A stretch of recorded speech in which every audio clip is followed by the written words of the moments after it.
Ang gili kayo naman good sa mga mama sa ato na gyud i-prank no kana magong naibuhatong milagro ang mga bata. Yeah. Kasi difference ka atong within 5 years nga dili mo official versus na imong official mo 2 years ago. Maingon gyud ako no is walay mausob. Kung unsa tong me for those 5 years, pag abot og level wala gyud nausob. Same rang treatment. Oo, ang difference lang kay naa kay ma-answer nga solid answer sa mag-ask ninyong duha kung like unsa man jud mo dayon. Di na ka hesitant maingon. Like nana jud kay maingon na jud nimo bang uyaban mi ana. Dili ra MU nga murag uyab ana. Nganong napunta mo sa concept nga dili pa official aside sa the reason nga achiever ta? Murag mo Dili po siya murag out of murag og hype nga murag nauso siya, iba? Atong mga uso nga situationships, you know. Ni play na siya factor pod kay dili. no, ag katong like mag-send. Like mo send lang reels mga hala kana sa ako kun ibot nga level. Sabi na makadumdum ka. Sige kog send niya before nga kanang no label relationship inana onya ako ra pod ay ang wala ni sugot. so murag what? Inana. I don't really think nga ang trend mo naka-appeal sa mga factors atong dugay mega MU. More on personal kuan ra gyud siya, decision. Mutual decision namong duha. And then abot na mo rog ko ano, kanang 2 years ang official relationship, 7 years mong nagka-gasugod yun ani. And then katong by the time nga nagka-interest ka sa iya, grade 7 pa ka ato. Oh, grade 7. Mga July. Ngano man, ngayon sa mga reasons nimo. I can't fully say kay wala po ko kabalo. Naigo ra gyud ka sa pagkakita nimo niya. Kay dili man siya ang typical nga kanang crush sa uban like yung sila nga tall, handsome, dark. Inana bitaw kay siya sa una kay the nerdy type siya. I mean nerd gyapon siya ang todron but kanang siyang very shy nga weird kid kay tig English pod siya. So ambot nga nagka-crush ko niya to nga time. But I'm thankful nga siya akong crush ato. Cause he's a great person, you know. Na-notice nimo na pang panahon na. Or ni amin ba ka diretso or ansa? Okay, mo ni ang twist. Ako anang time sa grade 7. Although ang iyang giingon ron kay flowering words, ang akong pag-reciprocate niya initially. Luoy kay ko ato. Sorry mama og papa ni AC. Pero like kana bitang if ever mo duol lang siya para mo storya inana. Ako actively nako siya like push Push away? Yeah, murag na ako sa face akong nakuha ng face nga like nagunaw na ako sa akong self. Mangunaw na ako like kalipay sa akong self lang inana. And wa pa sa nabot ang concepts ako nga like na ibog sa ako or kanang uyab-uyab or something. So para nako foreign lang siya nga feeling.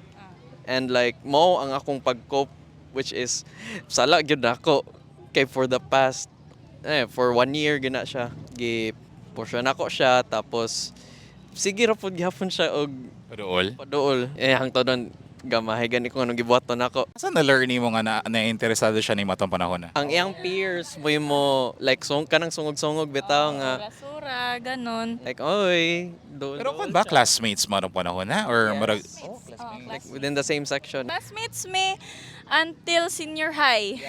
same.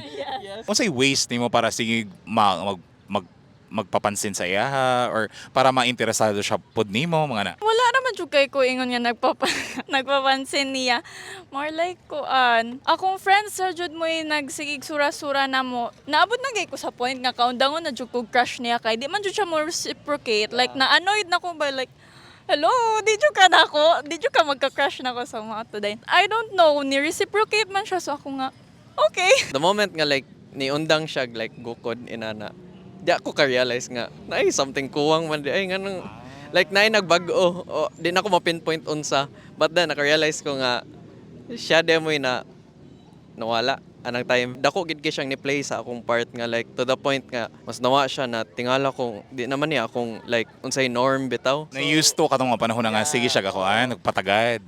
And then by the time nga nihunong siya imong gibulong. Yes. Pangita. Hinahanap-hanap. Katong ninyo siya ni reciprocate na ka sa imong feeling sa iyang sa attention ba. Giun sa nimo pagstorya, giun sa nimo pag-confront sa iya nga murag pwede nato nin siya kuan i-work out. Giplanuhan ni nako nga mo make og move sa birthday niya. Like mo ask out ko niya for a date. Nangay pod kog tabang sa friends pod niya. Tapos na-execute na tong adlaw and till this day mo gyapon to akong like favorite nga memory goro namo. Yeah, na may picture ato. Cute kay mi ato. Kay nag-uniform pa mi sa school uniform kay lunchtime man to day. Like mga shy type pa ba like ana pa kay smile. By the time pud nga ni storya na siya nga mura og makig-date na siya na unsay nakuan nimo ato? Unsay na feel nimo nga nihunong managay ka ato pud niya og kuan patagan? Like kaundang na jud ko ato mga kuan na lang akong pagka-crush niya mga 20%. Char. Na-stress ko ato kay ni-ask out siya katong time nga mo uli nako. Unya ginakuha man ko ni Papa. Ay Papa. Dayon, nagtagad na si Papa. Dayon, aya pa siya nangutanan, like, available ba daw ko tomorrow? Inanak, okay, nagdali na ako. So, nisugot na ko diretso, di ba? Kato, nila ka na din ko din.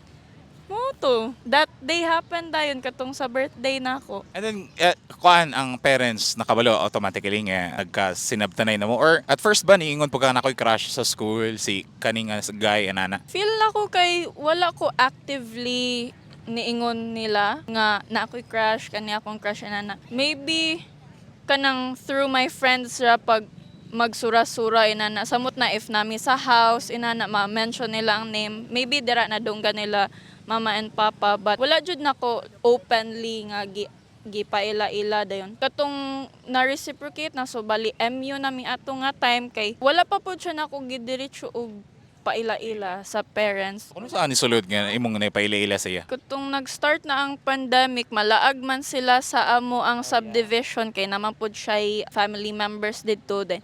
Mag-meet me didto sa mura og park ba tawag to? Park pero Cemetery siya nga park.